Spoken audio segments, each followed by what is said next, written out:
6 నుండి. మరియు ఆయన వారితో ఈ ఉపమానము చెప్పెను. ఒక మనుషుని ద్రాక్ష తోటలో అంజూరపు చెట్టు ఒకటి నాటబడి ఉండెను. అతడు దాని పండ్లు వెతకి వచ్చినప్పుడు ఏమీయూ దొరకలేదు. ఈ వాక్యాన్ని మ్యాచింగ్ చేసుకొని ఇంకొక వాక్యాన్ని చదువుతాం. యోహాను సువార్త. ఈరోజు నేను ఈ 2 వాక్యాలని మ్యాచింగ్ చేస్తూ మీ మధ్యకు వర్తమానం తీసుకొస్తాను. యోహాను సువార్త 21వ అధ్యాయము 3వ వచనం. స్పీడ్ ఉండాలి. సీమోను పేతురు, నేను చేపల పట్టబోదునని వారితో అనగా వారు, మేమును నీతో కూడా వచ్చిదమండ్రి. వారు వెళ్ళి దోణి ఎక్కిరి, కానీ ఆ రాత్రి ఏమీయూ పట్టలేదు. కాపండి. ఇప్పుడు నేను ముందు లోక 13లో ఒక వచనం చదివించా. అందులో చివరిలో ఏముంది? నేను చదివించిన దాంట్లో, అతడు దాని పండ్లు వెతక వచ్చినప్పుడు ఏమీయూ దొరకలేదు. యోహాను సువార్తలో చదివిన వాక్య భాగంలో ఏముంది? వాళ్ళాగో చేసి వాళ్ళు వలలు వేసినప్పుడు ఆ రాత్రి వారికి ఏమీయూ చేపలు పట్టలేదు. ఒక చోటేమో వలల్లో చేపలు పట్టలేదు, మరొక చోటేమో ప్రియమైన దేవుని బిడ్డలారా ఏమీయూ దొరకలేదు, పట్టలేదు. నాతో పాటు చెప్పండి, దొరకలేదు, పట్టలేదు. ఒక చోట చేపలు పట్టలేదు, ఒక చోటేమో అంజూరపు పళ్ళు ఏమీయూ దొరకలేదు. ముందుగా ఈ అంజూరపు చెట్టు గురించి మనం జ్ఞాపకం చేసుకుంటే, ఒక మనుషుడు ద్రాక్ష తోట వేశాడు. ద్రాక్ష తోటలో అంజూరపు చెట్టు ఎలా వచ్చింది? యవన పిల్లలారా నా వైపు చూడండి రా. ద్రాక్ష తోటలో అంజూరపు చెట్టు ఎలా వచ్చింది? ఇది ఒక ప్రశ్న. ఆలోచిస్తే ద్రాక్ష తోటలో ద్రాక్ష తోట ఉండాలి, ద్రాక్ష తీగలు ఉండాలి, ద్రాక్ష పండ్లు ఉండాలి. మరి వీటితో పాటు అంజూరపు చెట్టు ఎలా వచ్చింది? అంజూరపు చెట్టు సాధారణంగా మనం ఆలోచిస్తే అంజూరపు తోటలో అంజూరపు చెట్టు ఉండాలి. అయితే ఇది ఎలా వచ్చినది అని మనం ఆలోచిస్తే, అంజూరపు చెట్టు దగ్గరికి చాలా ఆకాశ పక్షులు చాలా వచ్చి, ఏదో ఒక పక్షి ఆ పండును తీసుకొని తింటూ ఎగురుతూ ఉన్నప్పుడు ఆ పండును, ఆ విత్తనాన్ని ద్రాక్ష తోట దగ్గరకు వచ్చేసరికల్లా పడేసి ఉండొచ్చు. ద్రాక్ష తోట దగ్గరకు వచ్చినప్పుడల్లా విత్తనాన్ని పడేసి ఉండొచ్చు. ఆ ద్రాక్ష తోటలోనే అంజూరపు మొలకెత్తింది, మొక్కగా మారింది, చెట్టు అయింది. ద్రాక్ష తోటలో అంజూరపు చెట్టు అలా వచ్చింది. అయితే నా ప్రియ దేవుని బిడ్డలారా, అంజూరపు చెట్టు వేరులు చాలా వైశాల్యం వెళ్తాయి, చాలా లోతుగా వెళ్తాయి, చాలా వైశాల్యం వెళ్తాయి. ఈ వేర్లు వెళ్ళే కొద్దీ ప్రక్కన ఉన్నటువంటి చెట్లు వేర్లను, చిన్న చిన్న మొక్కలను ఈ అంజూరపు చెట్టు ఏం చేసిందంటే దాని బలమంతా కూడా ఇది తీసేసుకుంటుంది. మీకు ఉదాహరణ చెప్తాను. ఒక చిన్న పూల మొక్క ఉన్నది. పూల మొక్క పక్కన లేకపోతే ఒక మామిడి చెట్టు లేకపోతే ఒక కొబ్బరి చెట్టు వేయండి, దాని బలమంతా ఈ పెద్ద చెట్టు ఏం చేసింది? తీసుకుంటుంది. అది బలహీనం అయిపోద్ది. అలాగే ఇప్పుడు ఈ ద్రాక్ష తోటలో అంజూరపు చెట్టు మరి ఉంది. ద్రాక్ష తోటలో ఉన్నటువంటి ఆ బలమంతా, ఆ నీరంతా, ఆ ఫలమంతా ఇది తీసుకుంటుంది. కానీ తీసుకుంటున్నా నెలలు గడుస్తున్నాయి, తీసుకుంటున్నా సంవత్సరం గడుస్తుంది, తీసుకుంటున్నా 3 సంవత్సరాలు గడిచినాయి. కానీ అంజూరపు చెట్టు ఏం చేయలేదు? ఫలించలా. ఇది ఫలించకపోగా చూడండి, ఈ ద్రాక్ష చెట్టు దగ్గర ఉన్న అంజూరపు చెట్టు కాయలు కాయకపోగా ద్రాక్ష తోటకు కూడా ఏమవుతుంది? ప్రమాదం పొంచుంది. ద్రాక్ష తోటకు కూడా ప్రమాదమే అంజూరపు చెట్టు ఫలించకపోవటం వల్ల. ఎందుకు? ద్రాక్ష తోటలో ఉన్న బలమంతా, ఫలమంతా ఇది తీసేసుకుంటుంది. ఇది తీసుకుంటున్నా దీనికి ఫలము రావట్లా. ప్రియమైన దేవుని బిడ్డలారా, అయితే ఏం జరిగింది అనేది మనం ఆలోచిస్తే, ఇదిగో 3 ఏళ్ల నుండి నేను ఈ అంజూరపు చెట్టున పళ్ళును వెతుకుచూ వచ్చుచున్నాను, కానీ ఏమీ దొరకలేదు. వెతుకుతున్నాడు దేవుడు, ఆ కాపరి వెతుకుతున్నాడు. అంజూరపు చెట్లో ఉన్న ఫలం ఏమైనా వచ్చి దాన్ని వెతుకుతుంటే చెట్టు అలాగే ఉంది కానీ, కొమ్మలు అలాగే ఉన్నాయి కానీ, వేరు అలాగే ఉంది కానీ కాయలు రావట్లా. ఇక వెంటనే తోటమాలను పిలిచి అంటాడు, నేను వెంటనే ఈ అంజూరపు చెట్టును ఏం చేస్తాను? నరికేస్తాను. ఎందుకు ఈ చెట్టు? కాయలు రాని చెట్టు. ఎందుకు ఈ చెట్టు? కాపు కాయిన చెట్టు. ఎందుకు ఈ చెట్టు? ఫలాలు రాని చెట్టు. అంతేగా మనం కూడా మన దొడ్లో ఏదైనా ఒక మామిడి మొక్కో, లేకపోతే జామ మొక్కో, లేకపోతే సపోటా చెట్టు, లేకపోతే కొబ్బరి చెట్టు మనం కూడా వేస్తే అవి ఎదిగినప్పుడు ఫలాలు ఇచ్చే సమయంలో అందరి దొడ్లలో ఫలాలు ఇస్తుంటే చెట్లు, మనం నాటిన మొక్క అది చెట్టు అయ్యి కొమ్మలు విశాలించి అది ఫలాలు ఇవ్వపోయేసరికి మనం ఏం చేస్తాం? మనం కూడా చెప్పండి, ఎందుకు ఇది వ్యర్థం? దీనికి నీరు పోస్తున్నాను, ఎరువేస్తున్నాను, తవ్వుతున్నాను, మందు చల్లుతున్నాను, దీని చుట్టూ కూడా కంచేసాను, అయినా కూడా ఇది ఫలించట్లేదని దాన్ని నరికేస్తాం. ఇప్పుడు నరికేమని చెప్తే తోటమాలి అంటున్నాడు, ఏమంటున్నాడు? అయితే వాడు, అయ్యా నేను దాని చుట్టూ త్రవి ఎరువు వేయమట్టుకు ఈ సంవత్సరం కూడా వండనిమ్ము బ్రతిమలాడుకుంటున్నాడు. తోటమాలి చేతులు పట్టుకుంటున్నాడు, యజమానుడిని పట్టుకుంటున్నాడు. తోటమాలి, ఆ తోట అంతా ఎవరిది చెప్పండి? ఆ తోట ఎవరిది? యజమానుడిదా తోటమాలిదా? యజమానుడిది. ఆ యజమానుడు ఆ తోటలో తోటమాలిగా ఎవరిని పెట్టారు? తోటమాలిని పెట్టాడు, కాపరిని పెట్టాడు. ఇప్పుడు అక్కడ కాపరి, తోటమాలి పనుడు. నీళ్లు పోస్తున్నాడు, ఎరువేస్తున్నాడు. ద్రాక్ష తోట బాగానే ఉంది, కానీ అంజూరపు చెట్టు మాత్రం ఫలించట్లా. ఈ అంజూరపు చెట్టు ఏమన్నా అతను విత్తనం వేసి నాటాడంటే నాటలా, అది మొత్తానికి ఎలాగొచ్చింది, ఎదిగింది, దానికి నీరు పోస్తున్నాడు, ద్రాక్ష తోటకి నీరు పడుతున్నాడు, కానీ ఫలించట్లా. ద్రాక్ష తోట ఫలిస్తుంది కానీ అంజూరపు చెట్టు ఫలించట్లా. దీనివలన ఆ ద్రాక్ష తోటకు కూడా ప్రమాదమే.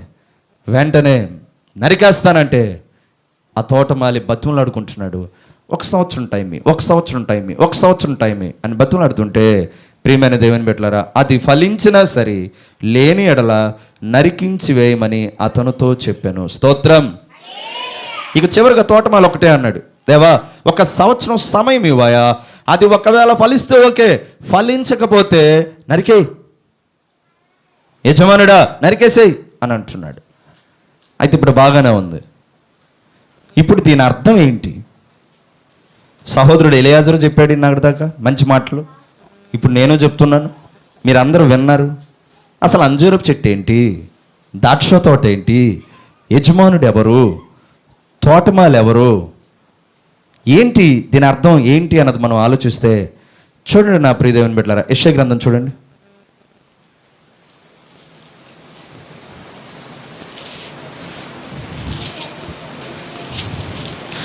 5వ అధ్యాయము. యెషయా గ్రంథము 5వ అధ్యాయము మొదటి వచనం. నా ప్రియుని గూర్చి పాడెదను వినండి, అతని ద్రాక్ష తోటను బట్టి నాకిష్టుడైన వాని గురించి పాడేదను వినండి. సత్తువ భూమి గల కొండ మీద నా ప్రియునికొక ద్రాక్ష తోట ఉండెను. ఆయన దానిని బావుగా తవ్వి రాళ్లను ఏరి అందులో శ్రేష్టమైన ద్రాక్ష తీగలను కూడా నాటించెను. దాని మధ్యను బురుజు ఒకటి వేయించి ద్రాక్ష తొట్టుని తొలిపించెను. ద్రాక్ష పండ్లు ఫలింపవలనని ఎదురు చూచుచుండెను గాని అది కారు ద్రాక్షలు కాచెను. ఏంటి అసలు ఈ ద్రాక్ష తోట అంటే ఏంటి? నా ప్రియుని గురించి పాడేదని వినండి, అతని ద్రాక్ష తోటను బట్టి. అతని ద్రాక్ష తోట చూడండి, నా వైపు తలెత్తండి. ప్రియుడికి ఒక ద్రాక్ష తోట ఉంది. ఇందాకేమో యజమానుడు అన్నాను, ఇప్పుడు ప్రియుడు. ఈ ప్రియుడు ఎవరు? ప్రభు అయిన యేసుక్రీస్తు వారు. ఇతనికి ఒక ద్రాక్ష తోట ఉంది. ఎవరు ఇంతకీ ఈ ద్రాక్ష తోట అన్నది మనం ఆలోచిస్తే, ప్రియుడైనటువంటి యేసుక్రీస్తు ప్రియురాలు కోసం ప్రాణం పెట్టిను. ఎవరా ప్రియురాలు?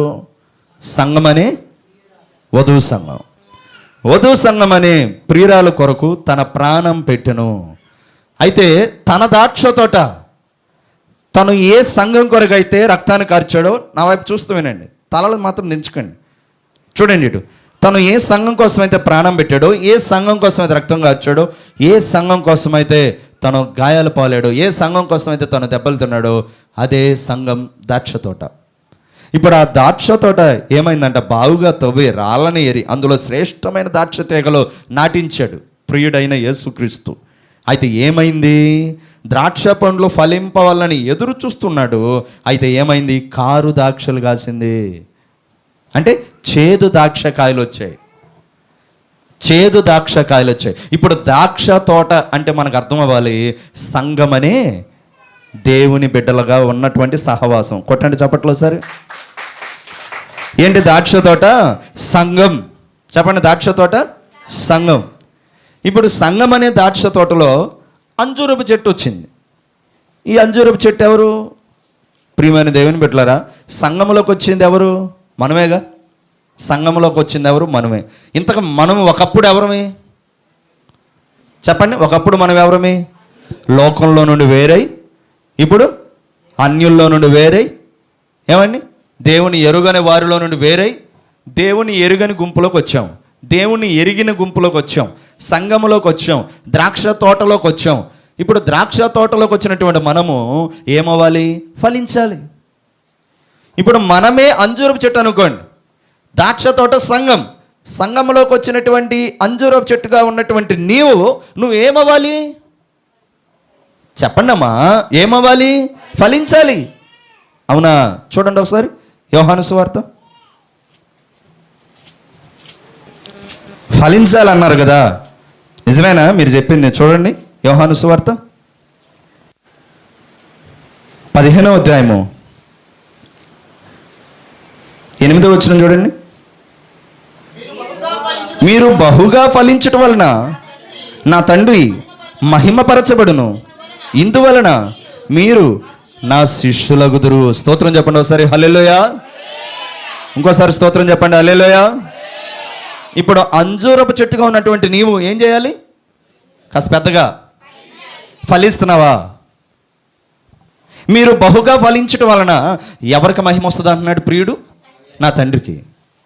మీరు బహుగా ఫలించటం వలన ఎవరు మహిమపరచబడతారంటున్నాడు యజమానుడు?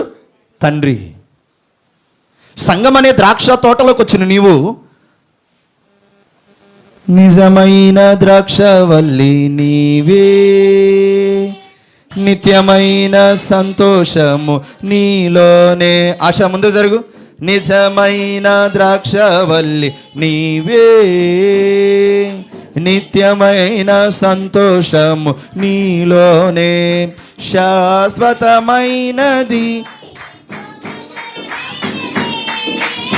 నా ఎడల నీకున్న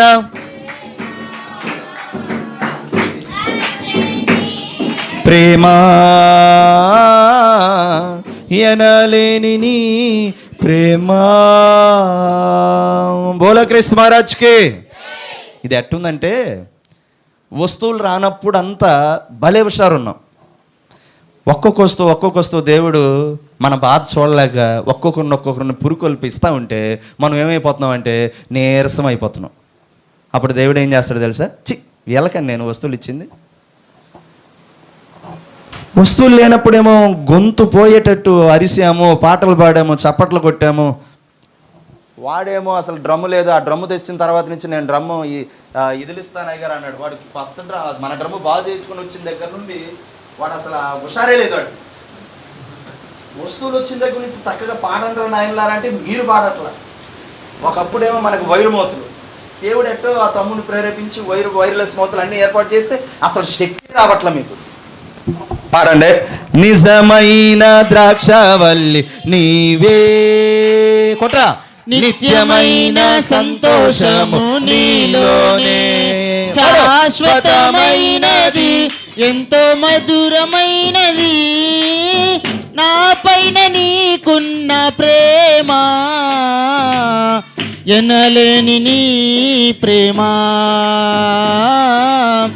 ఎనలేని నీ ప్రేమ. నిజమైన ద్రాక్షవల్లి నీవే, నిత్యమైన సంతోషము నీలోనే.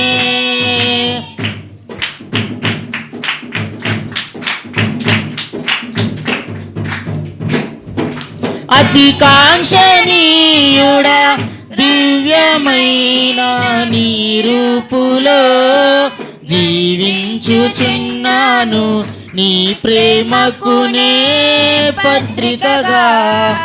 అతి కాంక్షణీయుడా దివ్యమైన నీ రూపులో జీవించుచున్నాను నీ ప్రేమకునే పత్రికగా.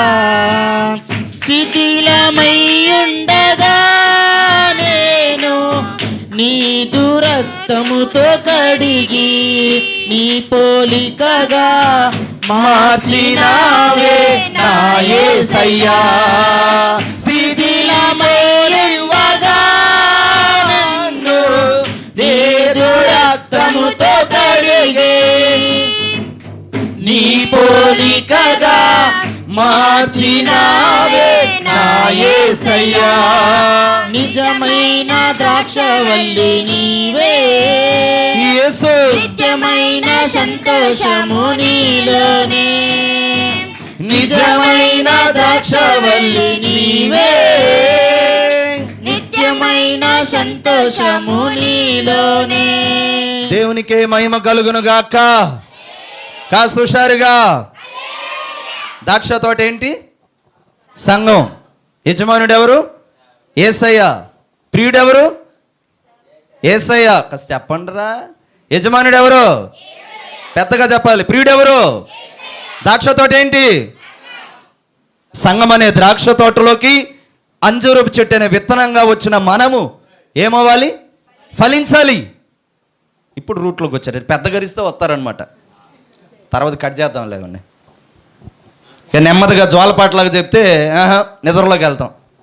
ఏనండి, అంజూరపు చెట్టు అనే విత్తనంగా మొత్తానికి ఎట్ల కొట్ల లోకంలో తిరుగుతున్న మనము, లోకంలో చచ్చిన స్థితిలో ఉన్న మనము, లోకంలో ఎక్కడో పెంట కుప్ప మీద పడిన అంజూరపు చెట్టు విత్తనంగా ఉన్న మనము ఏదో ఒక పక్షి వచ్చి తీసుకొని వచ్చి ద్రాక్ష తోటలో పడేసినట్టు ప్రభు అయిన యేసుక్రీస్తు వారి కృప నిన్ను నన్ను పట్టుకొని ఎత్తుకొని సంఘం అనే పరిశుద్ధమైన సహవాసం అనే ద్రాక్ష తోటలో నిన్ను వేసి నాటితే, నీకొక తోటమాలని పెడితే, నీకొక కాపరిని పెడితే నువ్వు ఏమవుతున్నావు?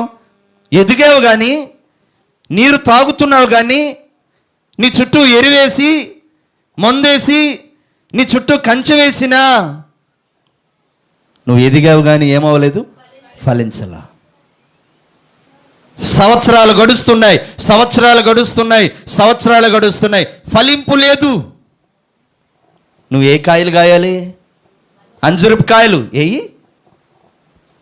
యజమానుడు చూస్తున్నాడు, ప్రియుడు చూస్తున్నాడు. ప్రియమైన దేవుని జనాంగమా, ఈ 2025 సంవత్సరము మార్చి నెల చివరి ఆదివారం నాడు దేవుడు నీతో మాట్లాడుతున్న మాట ఏంటో తెలుసా? నువ్వు సంఘం అనే ద్రాక్ష తోటలో ఫలించే అంజూరపు చెట్టువా, ఫలించని అంజూరపు చెట్టువా? ఏ చెట్టువు నువ్వు? ఏ చెట్టువు నువ్వు? కీర్తనలో 1:1-2 చరణాలు చూడకుండా చెప్పండి. దుష్టుల ఆలోచన చొప్పున నడువుక, పాపుల మార్గం నిలువక, అపహాసకులు కూర్చుండు చోటును కూర్చుండక, యెహోవా ధర్మశాస్త్రం నందు ఆనందించచ్చు దివారాత్రము ధ్యానించేవాడు ధన్యుడు. తర్వాత అతడు ఆకువాడక తగిన కాలమందు ఫలమిచ్చు చెట్టు వలె ఉండును. ఫలమిచ్చే చెట్టు. సంఘములో ప్రతి ఒక్కరూ ఎలా ఉండాలంటే, మీరందరూ ఒక్కొక్కరు ఒక్కొక్క చెట్లు అండి. మీరందరూ చెట్లు. సంఘం అనేది ఒక చెట్టు, సంఘం అనేది ఒక తోట. ఆ తోటలోకి వచ్చారు మీరు, ఆ చెట్టుగా ఉన్నారు మీరు. మీరు ఎలా ఉండాలంటే ఫలించే చెట్లుగా ఉండాలి కానీ మూడు బారిపోయిన చెట్లుగా ఉండకూడదు. మీరు ఫలించే కాయలుగా, మీరు కాపు కాయాలి కానీ ఇదిగో మీరు వాడిపోయిన చెట్లుగా ఉండకూడదు. ప్రియమైన దేవుని బిడ్డలారా, మా ఇంటి దొడ్లో మామిడి చెట్టుకి మామిడికాయలు వస్తుంటే మా తండ్రి గారు ఆ మామిడికాయలను చూసి ఎంత సంతోషించేవాడు. ఎందుకు? మొక్కేసింది ఎవరు? ఆయనే. నీరు పోసింది ఎవరు? ఆయనే. కాపు కాసింది ఎవరు? ఆయనే. ఇప్పుడు ఆ మామిడి చెట్టు కాపుకొచ్చి అది ఫలించినప్పుడు, అది కాయలు ఇస్తున్నప్పుడు ఆ కాయలు చూసి ఆనందించేవాడు. ఆ కాయలు చూసి ఆనందించాడు. అది కాయలు కాయకపోతే ఇంకో సంవత్సరం అన్న చూద్దాం, కాపు కాసిద్దేమో, ఇంకో సంవత్సరం చూద్దామని అలాగే ఎదురు చూసేవాడు. అయినా అది ఆ చెట్టు కాయలు కాయకపోతే ఏడుస్తాడు. ఈరోజు వరుడైన యేసయ్య, ప్రియుడైన యేసయ్య, యజమానుడైన యేసయ్య, నీ కొరకు నా కొరకు ప్రాణం పెట్టిన యేసయ్య ఏడుస్తున్నాడేమో నిన్ను చూసి. ఆలోచించు, నువ్వు ఫలించావా? ఏమన్నాడండి? మీరు బహుగా ఫలించుట వలన నా తండ్రి సంతోషం కాదు, ఏంటది? మహిమపరచబడును. ఏంటి? మీరు బహుగా ఫలించుట వలన నా తండ్రికి ఏమొస్తుంది? మహిమ. మహిమ మహిమ ఘనతకు అర్హుడవు,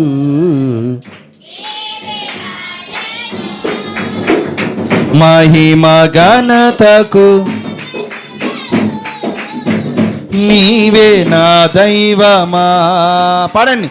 సృష్టికర్త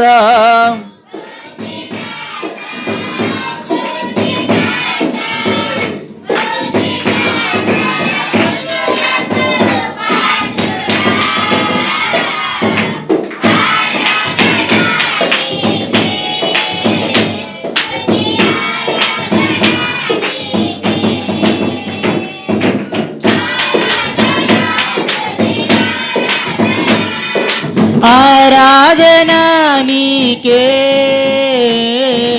ఆరాధనా స్తుతి ఆరాధనా యేసు, ఆరాధనా నీకే, ఆరాధనా నీకే, స్తుతి ఆరాధనా నీకే, ఆరాధనా నీకే, స్తుతి ఆరాధనా నీకే. బోలో క్రీస్తు మహారాజ్కి. మన తండ్రికి ఏం రావాలి? ఏం రావాలి?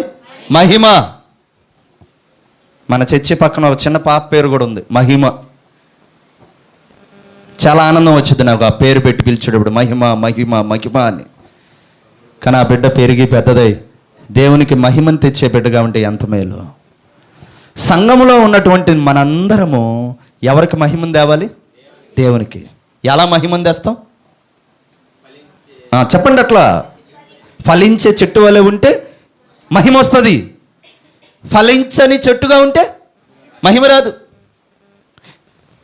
నిన్ను నన్ను దేవుడు పుట్టించింది, నిన్ను నన్ను దేవుడు సృష్టించింది, నిన్ను నన్ను దేవుడు లోకమనే పెంట కుప్ప మీద ఉన్న నన్ను నిన్ను తీసుకొని వచ్చి సంఘం అనే ద్రాక్ష తోటలో పెట్టి నాటి ఏర్పాటు చేసింది దేనికి? ఆదివారం పూట వచ్చి 3 గంటల మందిరంలో గడిపి వెళ్ళటానిక? మరలా ఆదివారం వచ్చినప్పుడు వచ్చి ఇక్కడ 3 గంటల ఆరాధన చేసి వెళ్ళటానిక? లేదు లేదు. నీ ద్వారా దేవునికి ఏమి రావాలి? మహిమ. మహిమని ఇంగ్లీష్లో ఏమంటారు? గ్లోరీ. నీ ద్వారా నా ద్వారా దేవునికి గ్లోరీ రావాలి. దేవుడు ఎలాంటి దేవుడు? మహిమగల దేవుడు. ఆయన మహిమగల దేవుడు. ఆయనకి నీ ద్వారా నా ద్వారా ఏం కోరుకుంటున్నాడంటే మహిమ కోరుకుంటున్నాడు. మహిమ కోరుకుంటున్నాడు. ఆ మహిమ ఎలా కోరుకుంటున్నాడంటే నువ్వు ఫలించాలి, నువ్వు కాయలు కాయాలి, నువ్వు ఫలించాలి. ఏంది ఫలించడం అంటే ఏంటి? ఫలించడం అంటే ఏంటి? ప్రియమైన దేవుని బిడ్డలారా, బైబిల్ గ్రంథంలో ఆత్మఫలాలు ఉన్నాయి. ఎన్నో చెప్పండి? 9. ఏంటవి? ప్రేమ, సంతోషం, సమాధానం, దీర్ఘశాంతం, దయాలత్వం, మంచితనం, విశ్వాసం, సాత్వికం, ఆశ, నిగ్రహం. చప్పట్లు కొట్టండి ఒకసారి. బోలో క్రీస్తు మహారాజ్కి, బోలో క్రీస్తు మహారాజ్కి. ఆత్మఫలం 9. ఫలించావా? ప్రేమలో ఫలించావా? దైవ ప్రేమ. సంతోషంలో ఫలించావా? సమాధానంలో ఫలించావా? దీర్ఘశాంతంలో ఫలించావా? దయాలత్వంలో ఫలించావా? సాత్వికంలో ఫలించావా? ఆశా నిగ్రహంలో ఫలించావా? సన్నిధిలోకి మనం వచ్చినప్పుడు సంవత్సరాలు గడిచే కొద్దీ మనలో ఫలాలు రావాలి. ఫలాలు రావాలి. ఫలాల సంగతి పక్కన పెట్టండి. వాగ్దానాలు ఒకవేళ కొత్త సంవత్సరం రోజు ఎవరికన్నా వాగ్దానం తీసుకోకపోతే, ఇవ్వకపోతే, అయ్యగారు నాకు ఈ సంవత్సరం వాగ్దానం ఇవ్వలేదు అయ్యగారు, కాస్త చదివి వినిపించి నాకు ఇవ్వండి అయ్యగారు. అబ్బా, వాగ్దానం నీకు ఇవ్వకపోతే వాగ్దానం నాకు ఎందుకు ఇవ్వలేదని అడుగుతావు. కాస్త వినండి, తీసుకున్న వాగ్దానం చదివి వినిపించుకున్నప్పుడు నువ్వు ఎంత ఆనందిస్తున్నావో, ఆ వాగ్దానానికి తగ్గట్టుగా నువ్వు ఫలించకపోతే నీకెందుకు వాగ్దానం ఇచ్చానని దేవుడు ఏం చేస్తాడు? బాధపడతాడు. ఇప్పుడు అంతా చెప్పిందండి పార్ట్ 1. పార్ట్ 2 ఉన్నాయి. ఏంటయ్యి? పట్టలేదుగా వాళ్ళు, రాత్రి అంతా ప్రయాసపడినాయి. ఏంటయ్యి? చేపల దగ్గరికి వస్తున్నా. ఇప్పుడు చెట్టు దగ్గర నుండి చేపల దగ్గరికి వస్తున్నా. 11 గంటలకు ఆపేస్తా. టైం అంటే టైమే. చెట్టు దగ్గర నుండి చేపల దగ్గరికి వెళ్తాను. చూడండి, చెట్టు దగ్గర ఉన్నటువంటి నువ్వు ఫలించే చెట్టువా? నువ్వు మోడు బారిపోయిన చెట్టుగానే ఉండవా? ఎన్నాళ్ళైనా ప్రార్థనా జీవితంలో ఫలించావు నువ్వు? అమ్మ కాస్త ప్రార్థన చేయమ్మా అంటే ఏమంటావు? పక్కన వాళ్ళని ప్రార్థన చేయమని అంటావు. అక్క ప్రార్థన చేయక్క అంటే, అమ్మగారు అయ్యగారు నేను ప్రార్థన చేయటం మొదలు పెట్టాను అనుకో, నాకు ప్రారంభించడం వచ్చు, నాకు ముగించడం రాదు. ఇక వెళ్ళిపోతూ ఉంటాను. 10 నిమిషాలు కాస్త అరగంట కాస్త గంట. నువ్వు అసలు చేయవో పెట్టవో, పైగా నువ్వు చెప్పే మాట ఏంటి?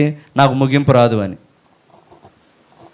ప్రియమైన దేవుని బిడ్డలారా, రోజులు గడిచే కొద్ది నీలో ప్రార్థనలో ఫలించాలి, ఆరాధనలో ఫలించాలి, ఆత్మీయతలో ఫలించాలి, అభిషేకములో ఫలించాలి. ఏమండి? భారము కలిగిన బిడ్డగా నువ్వు మార్పు చెందాలి. అలా మార్పు చెందటం వల్ల నీ మార్పు వలన, నీ అభిషేకం వలన, నీ ప్రభావం వలన ఎవరికి వచ్చింది మహిమ? దేవునికి. చూడండి, 1 పేతురు రాసిన పత్రిక 4వ అధ్యాయము 16వ వచనం. 216 పేజీ. 1 పేతురు రాసిన పత్రిక 4వ అధ్యాయం 16. ఎవడైనను క్రైస్తవుడైనందుకు బాధ అనుభవించిన ఎడల అతడు సిగ్గుపడక ఆ పేరును బట్టి. చూసారా ఏందండి? క్రైస్తవుడుగా చెప్పబడుతున్న ప్రతివాడు ఆ పేరును బట్టి, క్రైస్తవ్యాన్ని బట్టి ఎవరిని మహింపరచాలి? నా వైపు చూస్తూ చెప్పండి అమ్మా. ఎవరిని మహింపరచాలి? తండ్రిని, దేవుణ్ణి. ఎలాగా? ఆ పేరుని బట్టి. ఏ పేరు? సోమరాజ్, ఈ పేరుని బట్టి కాదు. ఏ పేరు? రామరాజ్, ఈ పేరుని బట్టి కాదు. ఏ పేరు? రవి ఇస్సాక్, ఈ పేరుని బట్టి కాదు. ఏ పేరు? క్రైస్తవ్యం అనే పేరు. క్రైస్తవుడు అనే పేరుని బట్టి నీ ద్వారా దేవునికి మహిమ రావాలి. 5 దినాల క్రితం చనిపోయిన ప్రవీణ్ కుమార్ అయ్య గారు మరణం ద్వారా తండ్రికి మహిమ వచ్చింది. క్రైస్తవుడి జన్మ, క్రొత్త జన్మ దేవునికి ఒక మహిమ రావాలి. క్రైస్తవుడి బ్రతుకు దేవునికి మహిమ రావాలి. క్రైస్తవుడి జీవితం దేవునికి మహిమ రావాలి. క్రైస్తవుడు పొందుకునే శ్రమ దేవునికి మహిమ రావాలి. క్రైస్తవుడు మరణించే మరణం కూడా దేవునికి మహిమ రావాలి. కొట్టండి చప్పట్లో. బోలో క్రీస్తు మహారాజ్కి. నీ మరణం, నీ శ్రమ, నీ స్వభావం, నీ బ్రతుకు దేవునికి మహిమ తెచ్చేటట్టుగా ఉండాలి. నీ క్యారెక్టర్ దేవునికి మహిమ తేవాలి. నీ సాక్ష్యం దేవునికి మహిమ తేవాలి. తెస్తున్నావా? ప్రియమైన దేవుని బిడ్డ, ద్రాక్ష తోట అంటే ఏంటి? సంఘం. యజమానుడు ఎవరు? యేసయ్య. అంజూరపు చెట్టు ఎవరు? ద్రాక్ష తోటలోకి వచ్చిన మనము. ఇప్పుడు మనం ఫలించే చెట్టుగా ఉండాలా, ఫలించని చెట్టుగా ఉండాలా? ఫలించే చెట్టుగా ఉండాలి. ఇంతకీ తోటమాలు ఎవరు? ఇప్పుడు బాగా రూట్లోకి వచ్చారు. చేపల దగ్గరికి పదండి. చేపల దగ్గరికి పదండి అంటే వేటకెళ్ళకండి, యోహానులోకి రండి. 21వ అధ్యాయము 3వ వచనం. సీమోను పేతురు